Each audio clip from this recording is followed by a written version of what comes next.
On va évoquer l'affaire Palmade, puisque vous le savez, l'acteur est actuellement en garde à vue. Il est interrogé depuis hier après-midi par les enquêteurs à l'hôpital de Melun, où se trouve l'une de nos équipes, Vincent Fahandez et Léo Marcheguet. Bonsoir à tous les deux. La garde à vue de Pierre Palmade a été déjà prolongée. C'est tout ce que l'on sait, Vincent.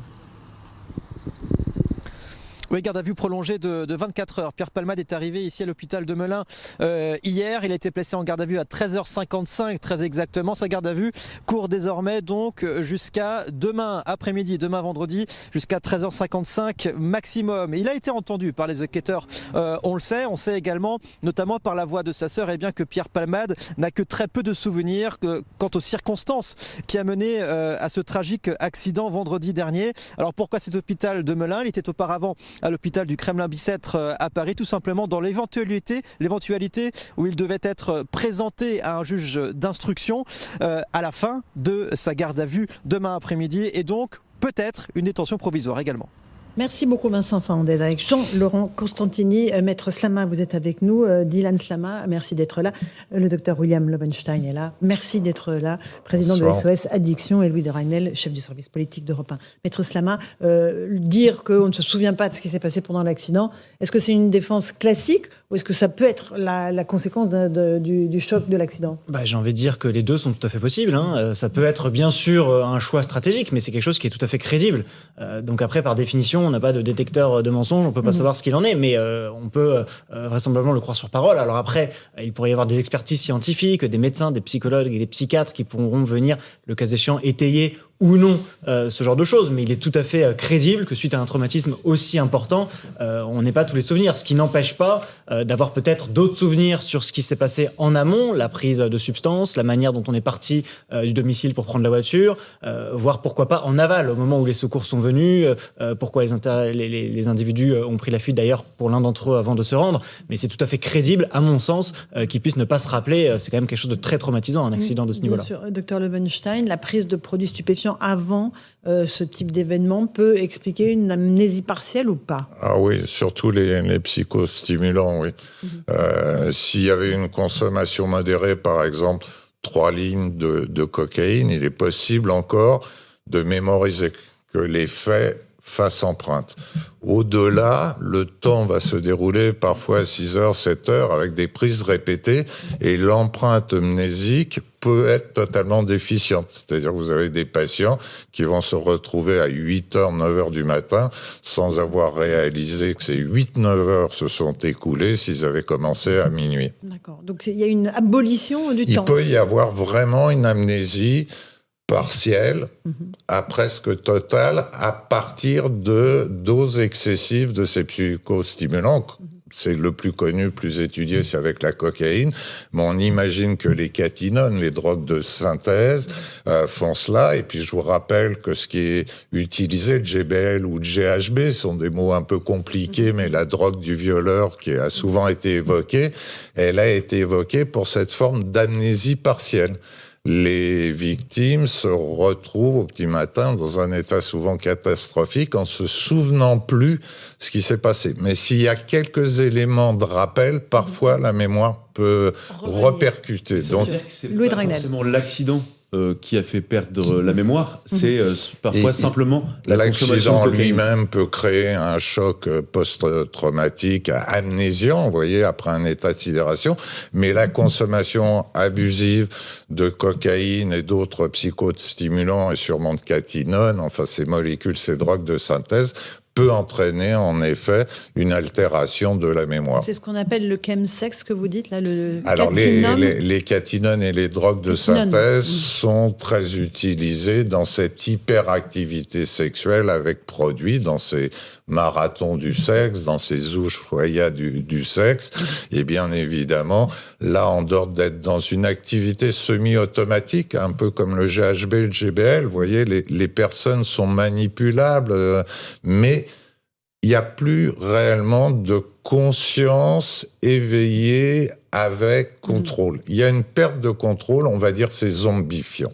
C'est zombifiant. Et le mot un semi-automatisme, c'est zombifiant à partir de certaines doses. Alors ça sera le rôle des experts, bien évidemment. Déterminé. Et donc prendre la voiture et la route dans ces circonstances-là, C'est tout à fait ça, je crois que on doit sans doute se reprocher, addictologues y compris, de ne pas dire à certains patients de rappeler tout le temps cette évidence. Mais vous voyez bien qu'après une campagne plutôt réussie, déjà ancienne, comme Boire ou Choisir, l'alcool reste avec la vitesse la première cause de mortalité sur la route. On voit que c'est difficile.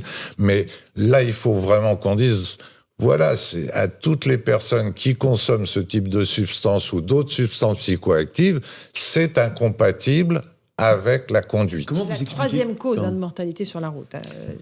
Avec l'inattention, attention au téléphone portable, parce qu'on voit que c'est maintenant ça dépasse pratiquement les drogues.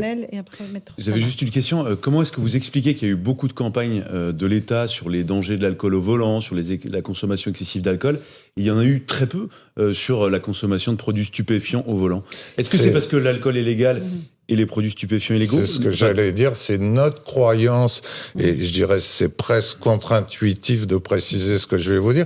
On espérait que la répression fasse prévention. C'est-à-dire parce que c'était interdit, on n'allait pas parler cannabis au volant, et on allait moins parler, encore plus, on allait moins parler de cocaïne ou de chemsex. La France découvre le chemsex. Je pense que la France découvre avec cette tragédie à la fois qu'il y a de la cocaïne partout, et pas simplement dans quelques ghettos dorés. Il y a longtemps que ça s'est diffusé dans tous les territoires, mais elle découvre finalement qu'on n'a pas fait de réduction des risques parce qu'on croyait qu'interdire suffisait.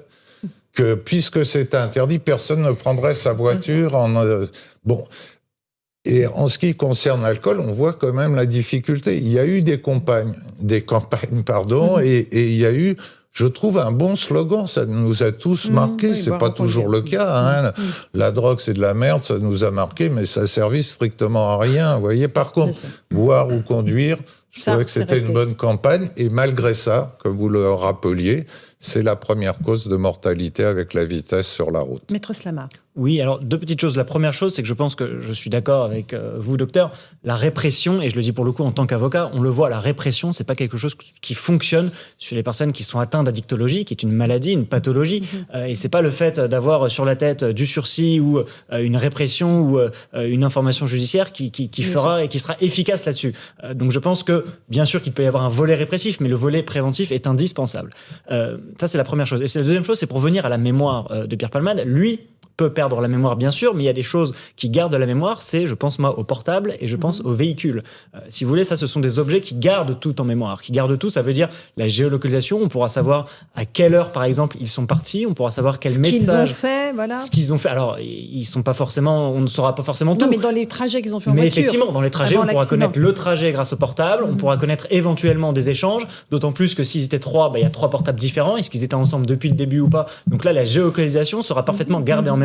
Et pareil pour le véhicule. Alors, il n'y a pas de boîte noire dans les véhicules, mais il y a quand même des systèmes un peu similaires qui permettent de savoir, dans un véhicule, parfois, quel système a été actionné ou non. Par exemple, pour la ceinture. Par exemple, d'ailleurs, parce que c'est pas quelque chose qui peut être exclu à ce stade, une éventuelle défaillance d'un système du véhicule. Parce que la question qui se pose toujours à ce stade, c'est pourquoi une embardée? Alors, bien sûr que le stupéfiant peut être une réponse, l'usage de stupéfiants, mais en tout cas, le lien de causalité à ce stade n'a pas été établi. Alors, on va parler, vous avez évoqué les 2 personnes qui étaient avec lui dans la voiture, les 2 passagers. Régine Delfour, notre envoyée spéciale avec Léo Marcheguet, se trouve devant l'hôtel de police de Melun, où ils sont en ce moment interrogés. La garde à vue de l'un d'entre eux a été prolongée, Régine, c'est bien cela? Oui, Laurence, c'est bien cela. La garde à vue de celui qui a été interpellé hier dans les Hauts-de-Seine a été prolongée. Il a été interpellé très tôt le matin. En revanche, on n'a toujours aucune information concernant la garde à vue de l'autre individu qui, lui, s'est rendu hier à l'hôtel de police en fin d'après-midi. On ne sait pas encore si elle est prolongée. Alors, ces 2 hommes, qui sont-ils? Celui qui a été interpellé, il a 33 ans, il est de nationalité marocaine et il est en situation irrégulière. Celui qui s'est rendu hier en fin d'après-midi a 34 ans, il est français et il est connu des services de police pour des délits liés aux stupéfiants. Alors, ces auditions sont très importantes pour les enquêteurs puisqu'elles vont permettre de savoir ce qui s'est passé exactement ce vendredi 10 février, le jour de l'accident. Pourquoi Pierre Palmade donc, a pris son véhicule alors qu'il était sous l'emprise de la cocaïne? pourquoi, qu'est-ce qu'ils allaient acheter et surtout qu'est-ce qui s'est passé dans la voiture pour que le véhicule se déroute sur la voie de gauche. Enfin, si les versions des deux individus ne coïncident pas, ils pourraient être confrontés. Merci beaucoup Régine Delfour et Jean-Laurent Constantini. Que risque Pierre Palmade, maître Slama, exactement, à la fin de sa garde à vue demain ? Alors, pour être très concret, à la fin de sa garde à vue demain, ce qu'il risque d'arriver, c'est une ouverture d'informations judiciaires. Qu'est-ce que ça veut dire ? Qu'est-ce qu'une information judiciaire ? C'est un synonyme pour dire que l'enquête n'est pas finie. Il y a une enquête rapide et une enquête longue. L'enquête rapide, c'est la garde à vue, ça dure 48 heures. L'enquête longue, c'est l'information judiciaire et ça peut durer 1 an, 18 mois. La question qui se pose pour savoir ce qu'il risque, c'est est-ce qu'il risque d'être mis en détention provisoire ? Ça veut dire, je le rappelle, être mis en prison sans avoir été condamné, mais c'est le cas de 25% à peu près des personnes qui dorment dans nos prisons. Ce sont des gens qui n'ont pas été condamnés, donc c'est quand même assez massif. Pour savoir s'il risque d'être passé en détention, il y a à peu près 3 critères. Le premier critère, c'est de savoir est-ce qu'il y a un risque de fuite. Si jamais éventuellement il y a un risque de fuite, on peut placer un individu en détention. Deuxièmement, est-ce qu'il y a un risque de nuire à l'enquête en parlant à d'autres individus qui sont libres, en allant modifier des preuves, etc. Et troisièmement, est-ce qu'il y a un risque de réitération des faits ? Peut-être que ce critère-là pourrait être apprécié suivant le casier judiciaire, suivant la prise de conscience ou pas de l'individu, sachant que j'ajouterais qu'il y a autre chose qui ne fait pas partie des critères mais qui pourrait être pris en compte pour savoir s'il y a une détention provisoire, c'est l'état de santé de Pierre Palmade. Ça veut dire qu'un médecin peut tout à fait dire que son état de santé n'est pas compatible avec la détention. Ça a été le cas avec la garde à vue, on l'a vu pendant un certain temps, donc a fortiori la détention c'est beaucoup plus coercitif, donc il est aussi tout à fait possible que son état de santé empêche la détention. Mais à la fin, la peine encourue, c'est quoi ? C'est 5, 7, alors, 10 ans la peine encourue, ça peut être 5, 7 ou 10 ans. En fait, ça va dépendre de 2 facteurs. Premièrement, ça dépend si à la fin, on retient finalement homicide involontaire ou blessure involontaire. Donc ça va dépendre d'un débat qui est à la fois scientifique et juridique. Ça veut dire, est-ce que finalement, ce fœtus était un être humain ? Est-ce qu'il est né vivant et viable ? En plus, la jurisprudence évolue un peu là-dessus. Donc là, c'est vraiment 2 compétences distinctes. C'est vraiment un débat scientifique d'une part et juridique d'autre part. Donc ça va dépendre de ce premier facteur-là. Et le deuxième facteur duquel va dépendre la peine, c'est le nombre de circonstances aggravantes. D'accord. Est-ce qu'il y a 1 ou 2 circonstances aggravantes ? A priori, au moins une qui est l'usage de produits stupéfiants.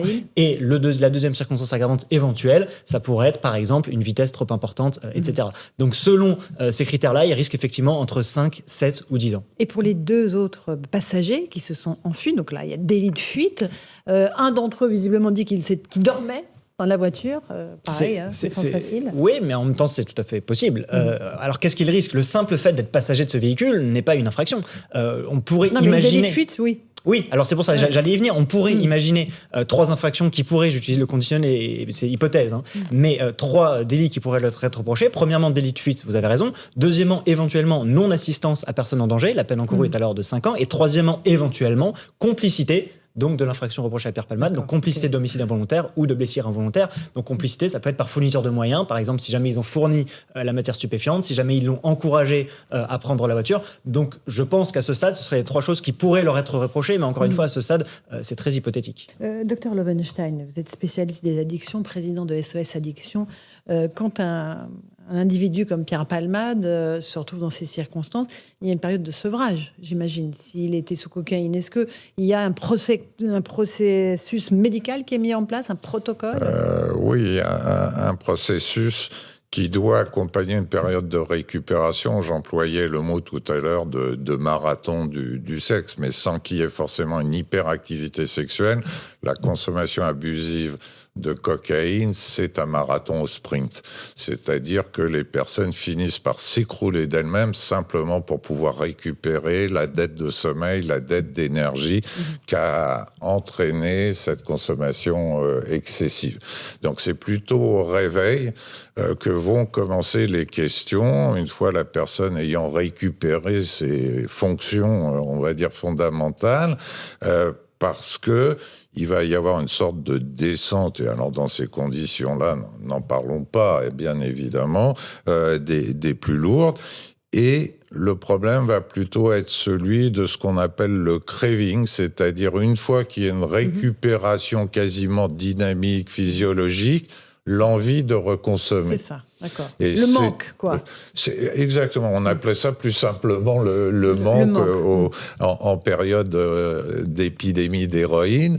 Là, on appelle ça le craving parce que c'est quasiment sans signe physique, en fait. Vous voyez, le manque, il était associé à des signes physiques importants, que ce soit le manque d'alcool, qui peut tuer, que ce soit le manque d'héroïne, avec vraiment différents symptômes. Là, le manque ou le craving cocaïné, il n'y a rien de physique réellement. Il y a l'envie folle de recommencer comme une pulsion, donc une perte de contrôle. C'est le cerveau qui vous Et c'est un cerveau, on essaye de travailler ça avec nos patients parce qu'on pense toujours que notre cerveau est très intelligent, il nous dit des choses très compliquées pour commencer. Non, il dit tant pis, vas-y, ou parfois c'est bien avec une fausse mémoire du plaisir, etc. C'est une fausse pub dans notre cerveau, mais comme une mauvaise petite musique. Vous voyez, parfois on a tous une chanson dans la tête dont on veut pas. C'est une sorte de réentrée en boucle.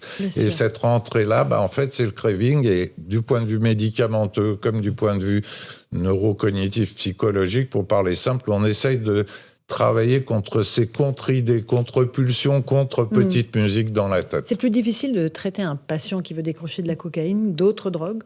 Alors, la cocaïne, on est en échec partiel. Il y a quelques méthodes qui ont apporté quelques améliorations, mais on ne peut pas comparer ça à l'efficacité, par exemple, des traitements pharmacologiques qu'on a importés en France au haut cri de l'époque, c'est-à-dire vraiment dans les années 90. Je pense que s'il n'y avait pas eu le sida, on n'aurait pas pu se servir de ce vecteur, puisque c'était...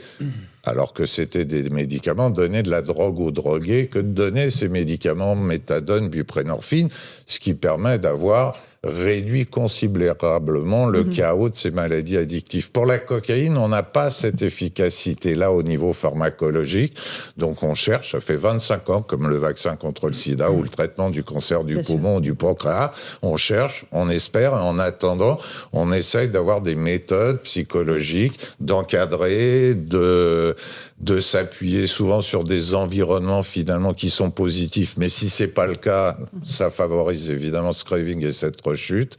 Je dirais que sur l'échelle de l'efficacité, en rappelant que la médecine des addictions est une médecine récente, sur l'échelle de l'efficacité, on est plus proche du D de doute que du T tranquille. Sur 100 patients par exemple, que vous suivez, qui sont volontaires, sincères pour essayer d'arrêter et de s'en sortir, il y en a combien qui s'en sortent? Alors, le premier biais, c'est, on devrait dire, sur 100 usagers, en fait. Parce que ceux qu'on va voir déjà arriver, ils sont à un stade sévère, la plupart du temps, de leur consommation. Combien s'en sortent tout seuls, sans consulter un médecin, un addictologue? Donc déjà, ça, c'est assez difficile à mesurer. Mais pour répondre à votre pression, on arrive... Il n'y avait aucune pression. J'ai dit pression? Oui. C'est parce que c'est une question pressante. J'ai entendu un de vos collègues dire « Mais à quoi sert la médecine des addictions ?» Vous voyez, personne n'a dit à quoi sert la cancérologie quand Bernard Tapie est décédé après 3 ans de traitement intensif, quoi. Donc, il faut rappeler quand même que sur la cocaïne, pour répondre à votre question, on est avec des mauvais chiffres de résultats chez des personnes ayant des addictions sévères. On est à 50-60% de réussite. C'est vraiment pas bon. D'accord. Et de plus en plus de malades arrivent avec cette addiction. Alors, je suis un peu honte d'employer ça, au stade métastasé de l'addiction, quoi. C'est-à-dire, on les voit trop tard. Trop tard. Ouais. On les voit trop tard. Parce qu'ils ne se rendent pas compte, c'est un grand 10 piège. 10 ans, 15 ans de consommation, non seulement de cocaïne, mais très souvent d'alcool. Et on se demande si l'augmentation des cancers du pancréas ne serait pas reliée à ces consommations abusives d'alcool permises par la consommation de cocaïne.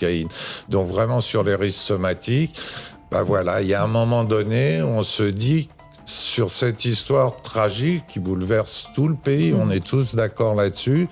Qu'est-ce qui restera dans 3 mois? Est-ce que la sécurité routière aura pu avancer? Est-ce que la médecine des addictions sera un peu mieux soutenue? On parlait de répression. Je rappelle qu'il faut 4 piliers pour qu'une politique de santé des addictions marche. On l'a vu avec le modèle suisse, avec le modèle portugais. Il faut de la répression, mais aussi de la prévention, de la réduction des risques et du soin.